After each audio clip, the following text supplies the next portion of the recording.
Good morning, church family. It's good to be here with you guys. Someone's excited. That's great. I don't know if it was that video that got you moving or not, but that was fun. Shout out to Chloe Smith, our creative and communications director there in Wellsville. You did a great job with that. And really sets up what we're going to be talking about for the next 7 weeks. So if I didn't introduce myself, my name is Jeremy. I'm one of the pastors here. And I want to welcome all of our campuses, Wellsville, Olean, Shingle House, Arcade. Did I miss anyone? Crease, you guys are here too, and we're so glad that you're with us. Like I said, we're starting a new series, Plot Twist, and it's all about the story of Joseph. Joseph, not Jesus' dad, okay? The other guy, so not the New Testament Joseph, the Old Testament Joseph found in the book of Genesis. Anyone ever heard of Genesis? Good, it's the very first book of the Bible, easy to find for you if you want to read through it, this series. And Genesis is 50 chapters long, okay? So it's a long one, but when you get to chapter 12, the spotlight all of a sudden turns to this one family, Abraham's family. Some of you have heard of Abraham. He's kind of a big deal in the storyline of the Bible. Some of you grew up in church. Others didn't. That's okay. I didn't either. But the ones that did grow up, you heard the Sunday school song, Help Me Out. Father Abraham had Father Abraham. That's it. That's all we're going to do, okay? Some of you didn't grow up in church. You're like, what did I miss? With that, not much, but you missed some other stuff, okay? But Abraham, big guy, God promised Abraham that he would be the father of many nations. So the whole story in Genesis starts with Abraham. We won't talk about Abraham in this series, but we'll introduce his family line. Abraham has a son, Isaac. Isaac then has a son named Jacob, or Israel, where we get the 12 tribes of Israel, the 12 sons of Jacob. And, here we go, one of those sons is, help me out, Joseph, you guessed it, right? So we're going to be talking about Joseph. And what's so fascinating about Genesis is that it's all about Joseph, or it's much about Joseph. There's 13 chapters devoted to the story of Joseph. That's about 25% of Genesis. And there's no wonder why, because Joseph's life is full of drama. It's full of tension. There's all kinds of turmoil and trouble. There's dysfunction even. So if you have a little bit of dysfunction in your life, you can relate to Joseph, Tom, okay? There's stories of reconciliation with Joseph. There's redemption. There's even salvation. So you got all these different things going on in Joseph's life, and it looks good to start, but all of a sudden there's a plot twist.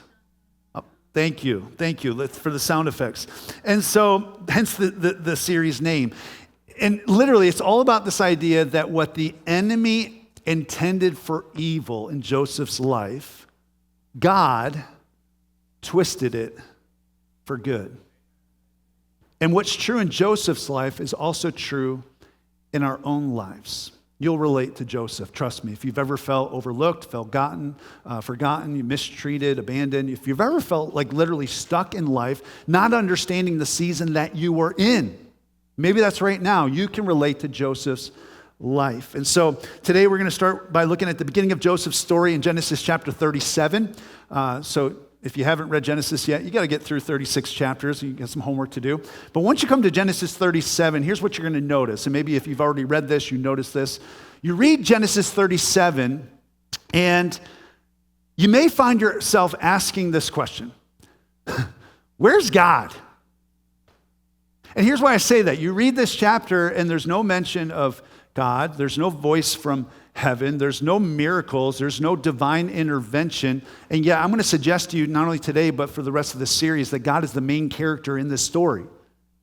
He's the one that's orchestrating everything with his invisible, providential hand. So Joseph may not realize it yet, and you may not realize it yet, but I guarantee you'll understand that through every twist and turn that we're going to read about, through every corkscrew and upside down, and I think about it in roller coaster terms, God's guiding the whole process. I told you a roller coaster story last summer. I don't know if you remember this, but we went to Cedar Point. My wife and I, we took our two oldest boys. You can see a picture of them right here, if you could put it on the screen there, guys. This is some of our family. Sorry, sweetheart. She may not like that. Okay, I don't know what roller coaster this was, but do you notice who's missing? Yeah, yours truly, right? I should be right here. This was not photoshopped out. That's actually an empty seat next to Aaron. And the reason why I'm not on this ride is because earlier in the day, on the second roller coaster that we went on, I lost my breakfast. Not lunch, breakfast, early in the day. I'll spare you the details, but we were rounding a corner really slow after all these corkscrews and twists and turns and upside downs. And Ryan, I just went, no, it just went off the side of the roller coaster. It was gross. But I have a little bit of, I used to like roller coasters, not so much anymore. The older I've gotten, I don't trust them, for one, and the ones that go upside down make me sick. And I remember with these types of roller coasters, if you've ever been in these ones with the shoulder harnesses, that means you're going to go upside down. So I usually try to stay away from those ones. But whenever I have gone on these, I do tend to check and double check and triple check that the kid who looks like he didn't graduate from 8th grade actually got it right, like operating the ride. I don't know, there's something about someone who can't grow facial hair operating the ride and having your life in his hands that makes me a little freaked out. But so I'm just making sure this, is working properly. And then you get on the ride, and, they had a lot of fun. They loved roller coasters. And at a point in the ride, you're like, okay, I can relax. And then all of a sudden, in your mind, you remember like the carnival rides that didn't go so well. You ever see this story recently? This was like last year, and Pastor Stu actually just reminded me that in Cattaraugus County, where our Olean campus is, and Franklinville, some of you guys are from there, there was a swing that got stuck. They had to bring a fire truck in and get people down from the swing. It was crazy.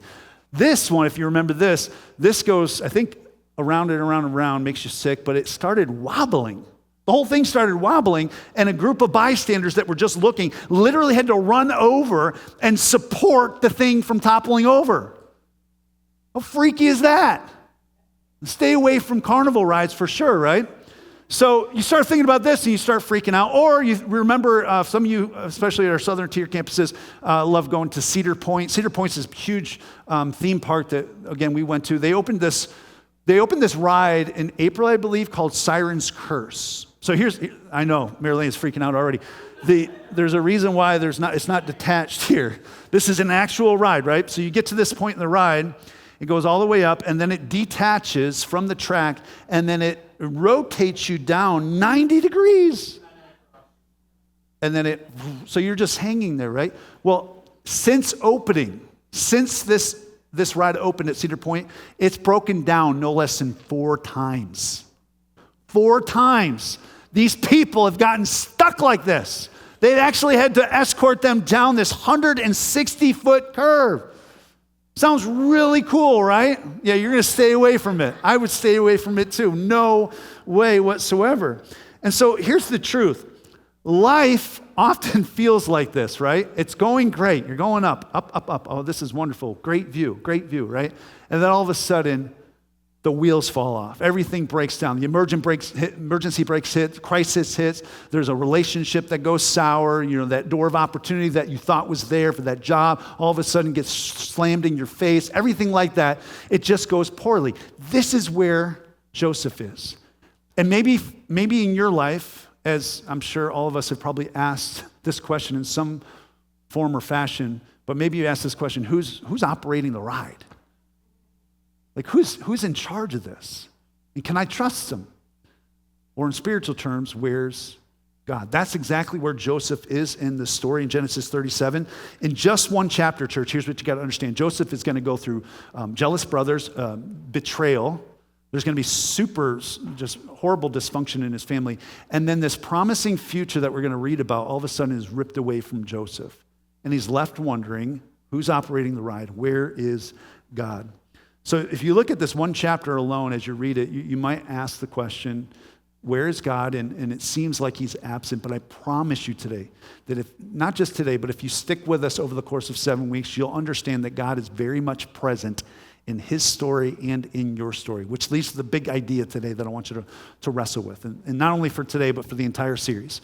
That even when life seems out of control, I promise you, God is not. God is certainly in control. He's sovereign over every detail of your life. And may I suggest that it's often when it seems like life is out of control that God does some of his deepest work in your life. Can anybody testify to that? It's often how he works. So, with that said, let's walk through this passage together, and we're going to discover three specific ways in Genesis 37 where God was at work in Joseph's life. And just so you think that this is not a sermon, just so you don't think it's not just a sermon about Joseph, you're actually going to see several ways that God might be at work in your life as well. So, the first way that God worked in Joseph's life is family dysfunction. Everybody say, yay, family dysfunction. Isn't family dysfunction fun? We put the fun in dysfunction, right? So maybe you can relate, but this is how the story starts out. Jacob lived in the land of his father's sojournings, in the land of Canaan. These are the generations of Jacob. Joseph, being 17 years old, was pasturing the flock with his brothers. He was a boy with the sons of Bilhah and Zilpah, his father's wives, and Joseph brought a bad report of them to their father. In other words, he's tattletaling on his brothers, okay? So at this point in the story, Joseph is how old? How old? 17 years old. Oh, what it would be like to be 17 again, right? Wouldn't that be fun? Some of you are like, no, I don't want to be 17 again. It's not all it's cut up to be, but when you're 17, you have your whole life in front of you, right? You're full of ambition. He's full of ambition, we're going to see. But he's also got a lot of family tension. And some of that family tension he's done himself. He's actually brought that tension to the table by tattletaling on his brothers. And then look what it says. It gets worse in verse 3. It says, now Israel, which is Jacob and Israel, same name, same person, loved Joseph more than any other of his sons because he was the son of his old age, and he made him a robe of many colors. But when his brothers saw that their father loved him more than all his brothers, they hated him and could not speak peacefully to him. They hated him. Parents, you know this. Especially if you have more than one kid, you know this, right? Maybe you have kids in the house, or maybe they've grown up. But you know you're not supposed to have favorites, right? That's kind of an unwritten rule. Sometimes you think you have favorites, but you're supposed to love them all the same. They're unique, but you're supposed to love them all the same. Not all parents understand that. Right? Not all parents understand that. In fact, I came across this story. You guys know, some of you probably know this, football fans. We have a lot of football fans in our church. Deion Sanders. You've heard of Deion Sanders, right? Kevin, you know who Deion is. Deion was a great football player in the 80s and 90s. He's now the coach of the Colorado Buffaloes in Colorado. And he actually posted on social media his family power rankings, okay? He wishes his son Shador a happy birthday, but in the post, he actually ranks his kids in order, and it just so happens to be current rankings, so this changes, okay? I know, but this is what he said. I'll read you his quote. I'm the only one honest about ranking my kids. You all act like you love them the same, and you don't. You don't. It got me thinking, some of you know Pastor Tim, our Shingle House campus pastor preached last week here at Crosstown. And if you don't know, Tim and Mandy Taylor have 5 kids, okay? 4 girls, and 1 boy. Shout out to Luke, their son. Lukeil O'Neal is what I always call him from his basketball days. But got me wondering, like, what's Pastor Tim's power rankings of his kids? Does he have power rankings? Where is Luke? He's got to be the favorite, right? He's the only boy. Maybe he's not the favorite. Maybe he's the black sheep in the family. I don't know. So wouldn't it be great if Pastor Tim released his power rankings for us on Monday? If you follow him on social media, you can just release that, Tim. Cause some good family drama in the Taylor household.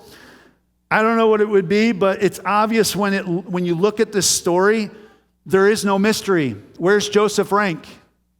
Number 1. And because he's ranked number 1, there's dysfunction, there's jealousy, there's hatred, there's all kinds of problems that this leads to. Now, a little background for you that might be helpful for you to understand this passage. In this culture, okay, that we're looking at, the oldest son always got the blessing. The oldest son had the birthright, the blessing, the family legacy, the inheritance. So it was really an important thing for you to be the oldest son. But what's interesting about Joseph and his family is that it wasn't Joseph that was actually the oldest son. It was a guy named Reuben. Not the sandwich, the guy. Reuben, Jacob's firstborn son, with Leah. Now, who's Leah? If you know the Old Testament, Leah was Jacob's first wife. Leah was not his first pick either. Leah, they got married, it was a whole thing. Blame the father-in-law for that. Then he has another wife. Joseph is the oldest son, I want you to see, of Jacob's firstborn with Rachel. So Leah is the first wife, the one he kind of tolerated. Rachel is the one he cherished. So Joseph, what I want you to see, was Jacob's favorite son of his favorite wife. Now, guys, just so you don't get any stupid ideas, okay? This is descriptive, not prescriptive. You know the difference? We don't want multiple wives, okay? So this is bad. I don't want to just go over that, but the point is this: Joseph was the favorite son of the favorite wife. So when Jacob gives him the coat, remember that coat of many colors? He's not only giving him a gift, he's actually putting a target on his back. Oh, you're the favorite son. Everybody hated him. Why? Because that was the blessing. That was the family identity. That was him being considered the favorite. And so it brought on all this turmoil that Joseph had to go through. Some of you know what it's like to have a dysfunctional family, okay? Some of you drove here to church today with your dysfunctional family. I mean, sometimes that's real, right? But here's what I want you to know. Good or bad, no matter what family you grew up with, you can't let your past family dictate how God is going to work in and through your life. I would put it like this: we can't let the family we came from limit our view of what God can do in and through us. And that could be from a dysfunctional family history, or it could be from a good family history. You can't let your family history dictate what God is going to do in and through you. Thank God that Joseph didn't allow the dysfunction to dictate what God's assignment was for his life. In fact, what's so cool about this story, what I want you to see, is that God did not work around the dysfunction. If you're dysfunctional today, praise God, he can still use you, right? If your family's a little dysfunctional, praise God, he can still use you. God didn't just work around the dysfunction. He actually worked through the dysfunction that Joseph experienced to actually prepare him for his future assignment that we're going to see in this series. So, Bible's full of people who are broken and wayward and lost and outcasts and misfits. And if you're in that category, join the club. There's good things for you that God has in store in your life. So that leads to the second thing that I think we see in this passage, and how God worked in Joseph's life. He worked in Joseph's life through divine dreams. So he has a dysfunctional family, and then he starts having these dreams, and it gets worse for Joseph. Look at what verse 5 says. Verse 5 says this: Now Joseph had a dream, and when he had told it to his brothers, they hated him even more. He said to them, "Hear this dream that I have dreamed." I have a dream, right? "Behold, we are binding sheaves in the field." That's how all good dreams start off, by the way, right? We're binding sheaves in the field. "And behold, my sheaf arose and stood upright. And behold, your sheaves," he's speaking to his brothers, "your sheaves bowed down to my sheaf." And then it says in verse 8, his brothers said to him, "Are you indeed to reign over us?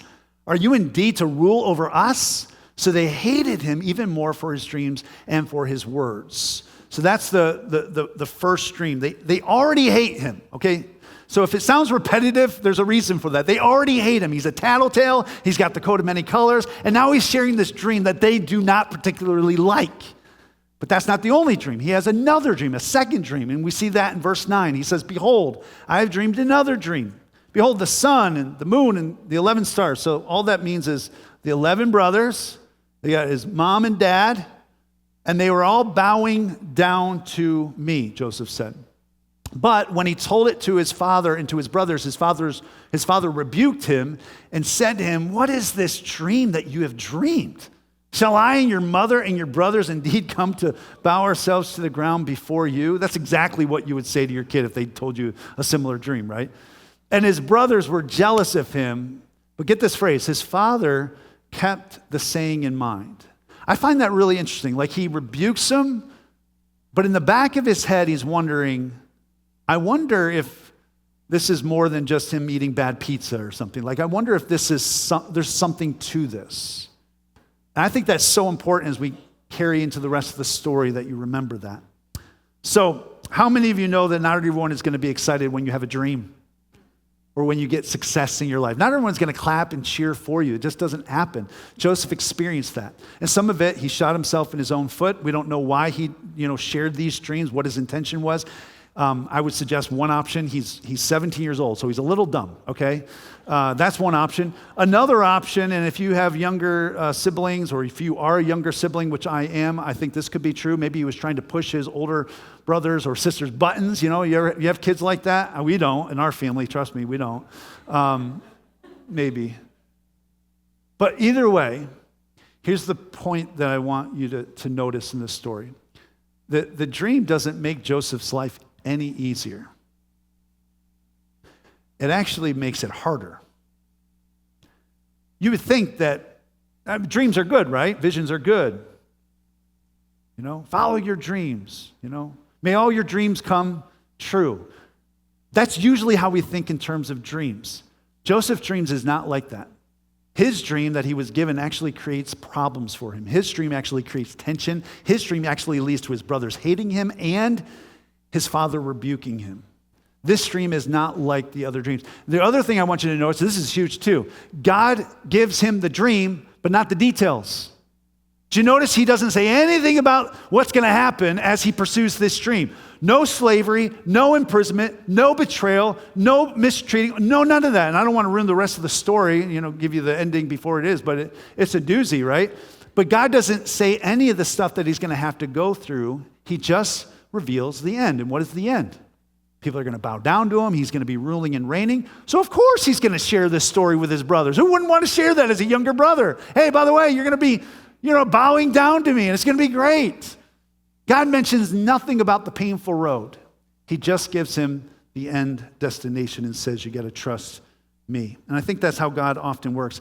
And I think in a way, because God doesn't give him the details, I think that's part of God's wisdom and grace to us. Think about it, parents. How many of us would have more than one kid if they told us everything that we would have to go through as parents? All the heartbreak, all the late nights, all the stress, right? All the poopy diapers, all that stuff. Like we would just say, okay, we're going to cap it at one, okay? Can't have more than one. How many of you would finish that degree or finish school or homeschool your kids or start that business or step out in faith if you knew every sacrifice that would be required of you? If God showed you everything you would have to go through, how many of you would actually step out in faith? I'm thinking back like 15 years ago or whatever it was, 16 years ago when I became a pastor. If God would have unveiled every hardship and pain that we had to go through, relational strife and all the stuff that we had to navigate and the difficulties of being a pastor, if God would have laid that all out, there's no way I would have been your pastor today. And so I think that God gives all of us, no matter what your situation is, vision at a pace that we can take. Right? We want to know everything. But God gives us what we need to know, not necessarily everything we want to know. And that frustrates the living daylights out of us, doesn't it? But it's his grace. And it's his wisdom. When you read this story, it tells you that he gave the dream, but he doesn't give all the details, and that was a blessing.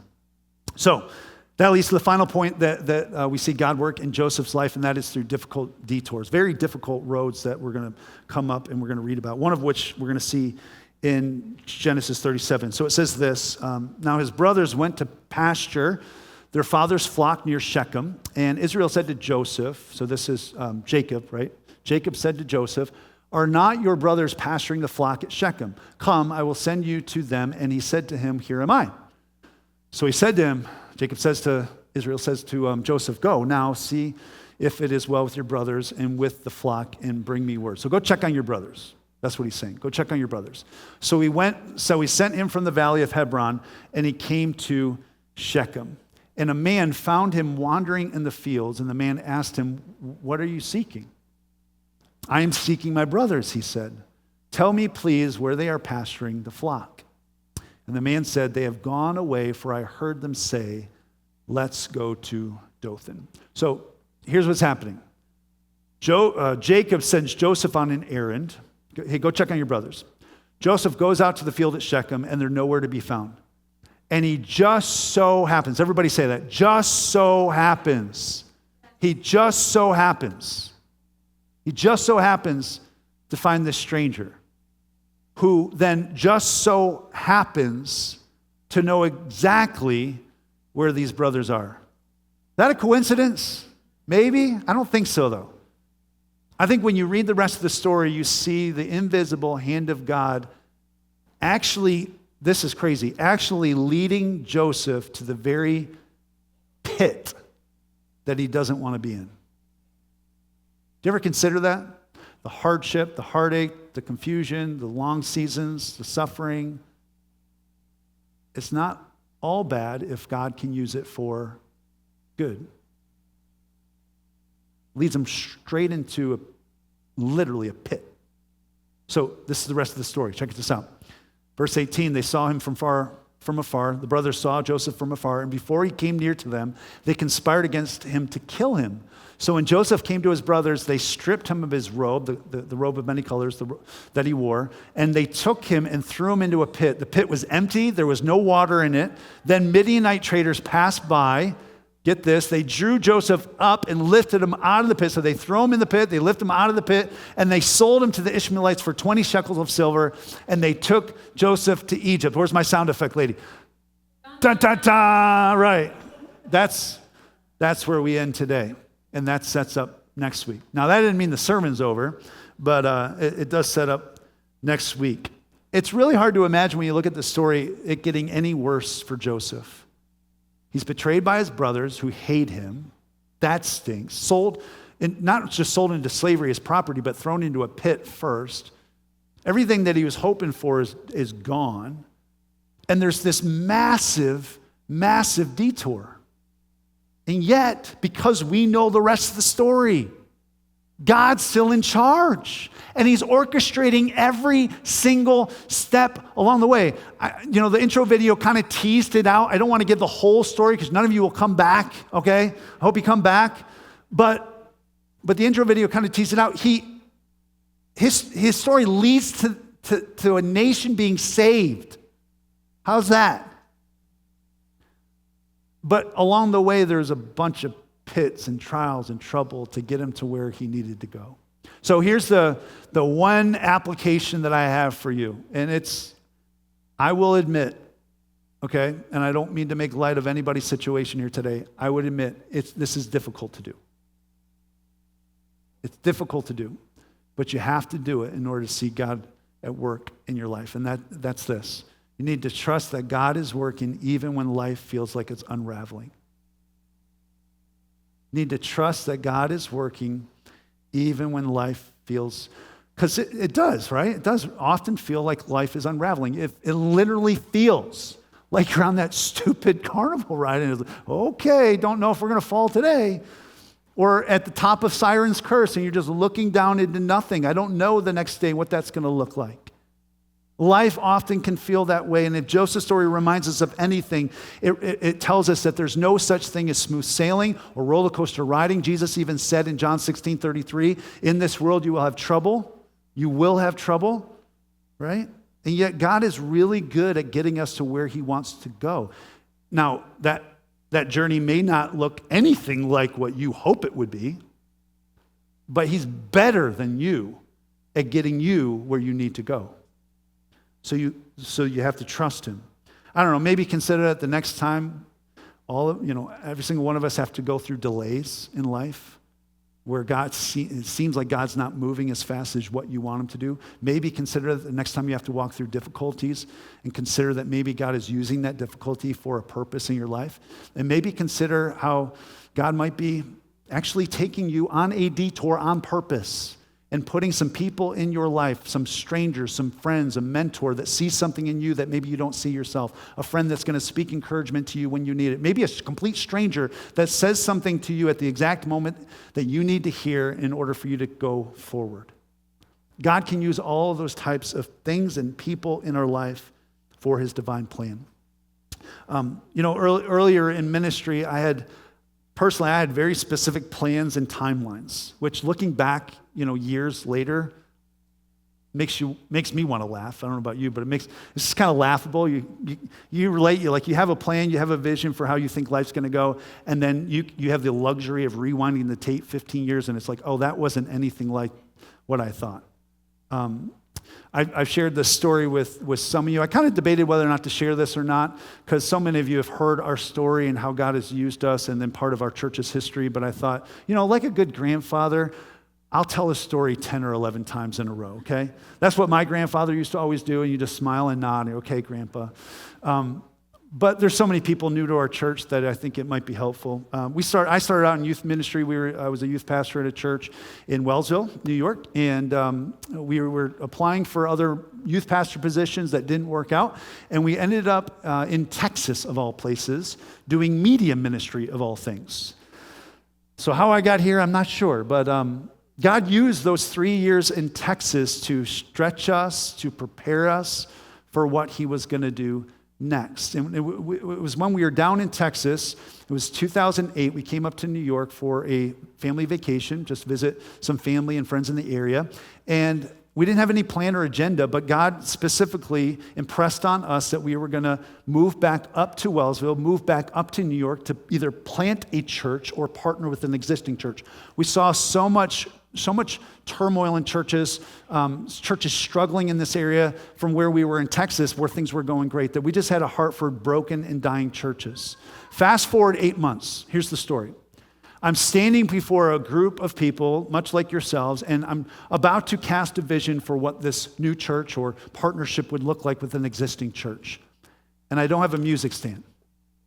So my friend who is in the Alliance, the Christian Missionary Alliance, he comes to support me. And I said, hey, Ben, do you know anyone in this area, because I know you have family, that might have a music stand? So he's like, I do know someone. My uncle, Ken. December 30th, 2008, I'll never forget the day where God sent a stranger in the field. And Ken Lyman, who served many years as our elder at the Wellsville Alliance Church, formerly our Wellsville campus, he shows up and he with the music stand. He's like, well, what are you doing? And I said, we're either going to plant a church or partner with an existing church. We just don't know what it's going to look like. Little did I know, church, that day, December 30th, 2008, their pastor had resigned. And here we are, just trusting God, having no clue what this was going to look like. And God was opening doors, knocking down dominoes that led to one thing after another. A stranger in the field. And by the way, if you are at Greece, Shingle House, Arcade, or Olean, you would not be here today without that stranger in the field and his heart for the local church that was struggling, because he kept that church going for many, many years. That's not the only stranger in the field in our story, though. Rewind from December of 2008. If you remember, you would remember because you wouldn't live in there, but Hurricane Ike hit the area, in the Houston area, in 2008. And it did a lot of damage to our roof and damage to our fence, which is really bad in a housing crisis during that time, to try to sell your house with a bad roof and a bad fence. So 3 months, 6 months go by, and we don't hear anything from an insurance adjuster. No one. Until one day, we get a knock on the door. And the insurance adjuster shows up, takes a look at the property, and is like, we're sorry we're so late. We're going to cover all the damage to the roof and all the damage to the fence. Brand new roof, brand new fence, free of charge, no deductible. How many of you know it's like a lot easier to sell a house in a housing crisis when you have a brand new roof and a brand new fence, right? Another stranger in the field. But here's where the story gets wild.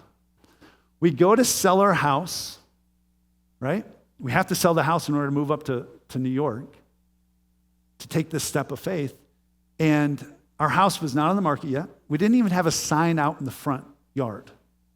And one day I was out in the driveway when another stranger in the field drove by and said, hey, is this the house that's for sale? Keep in mind, our friends were trying to sell their home, and it was taking them 2 or 3 years. A guy just rolls up and offers a full asking price offer, and it was sold in one day. And Over and over and over, there's been stories like that where God has shown up in our campus pastors' lives and your lives where God has opened doors. And even though you didn't know how it was going to work out, and you felt maybe a little stuck in a season, God proved himself faithful over and over again. And I'll tell you, I had plans. I am so thankful to tell you today that God had better plans. And you're going to have plans. And you have plans right now, right? Can I just mess with you a little bit? God's really good at destroying your plans. But you can have faith that his plans are always better. Closed doors, broken relationships, whatever trouble you're going through, he can turn all of that for his good. Amen. And oh, by the way, he tells us in his scripture, his plans are always good for those who believe he's always in charge. Amen? I want to invite our worship teams to come forward as we close in prayer. Lord, thank you for the story of Joseph. Thank you that we get to spend the next 6 weeks after this just reflecting on his journey of faith, but also seeing how it parallels to our life. And Lord, it's not just things that are applicable to our life. This is a huge part of our faith journey and being saved as Christians, because if it weren't for this family, this dysfunctional family, we would not be here today. And so I pray that, just as we said earlier, that you would give us the faith to trust that you are in charge and that you are in control when it feels like things are out of control. That takes faith, and you say in your word that faith is a gift from you, and so we ask for that gift, that you would give it to us today, that you would give us the ability to believe and to trust and to hold tight to the anchor, the name that is above every name, the one who does not change and is the same yesterday, today, and forever. And it's in Jesus' name we ask this. And all God's people said, amen.